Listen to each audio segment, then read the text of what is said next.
Сәлем достар, қалжығдаларыңыз қалай? Сіздермен бірге кондитер Қазығұрт. Бүгін сіздермен үй жағдайында қарапайым рецептпен жасалатын өте дәмді жұмсақ нан жасаймыз.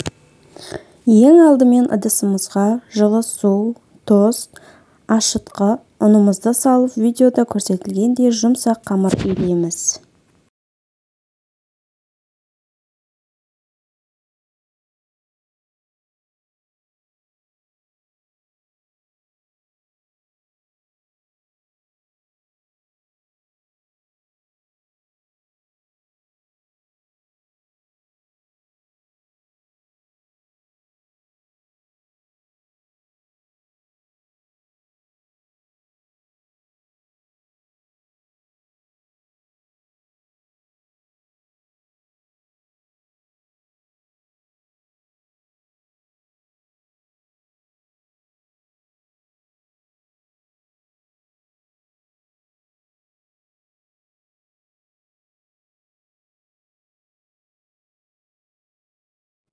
Сұйық майды қамырдың сыртына жағып, видеода көрсетілгендей 5-6 рет қайтара қамырдың үстінен басамыз. Қамырымызды илеп болған соң бетін жауып жылы жерге 1 сағатқа қалдырамыз. Нанымыз ашыды, үстелімізге керегінше ұн сеуіп, қамырымызды үстелге ауыстырып, бірнеше бөліктерге бөліп алатын боламыз.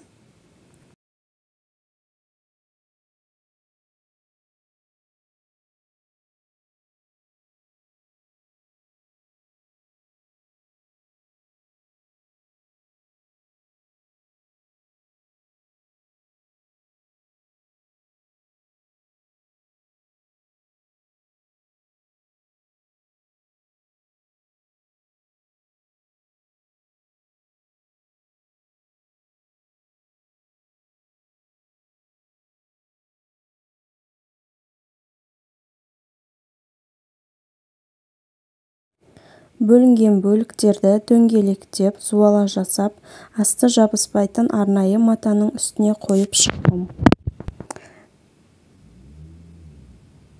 Міне осылай зуала жасап қойып қойдым. Енді осыны 10-15 минутқа қалдырамын. 10-15 минуттан кейін осылай табамызды алып, табаның астын майласаңыздар да болады. Мен сияқты силиконовый коврик немесе пергамент қағазын қолдансаңыздар болады.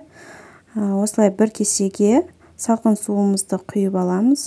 Нанымыздың осы бетін сулап, үстінен осылай дөңгелек етіп, саусақтарымыздың көмегімен нанымызды дөңгелетіп шығатын боламыз.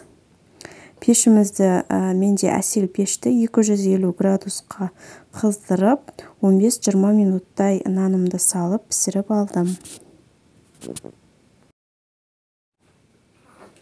Міне достар, біздің нанымыз дайын болды, қызарып, әдемі болып шықты, өте жұмсақ. Сіздер де жасап көрсеңіздер болады.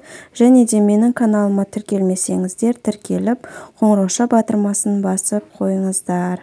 Менің каналымда бұдан да көптеген рецепттер болады, Алла қаласа.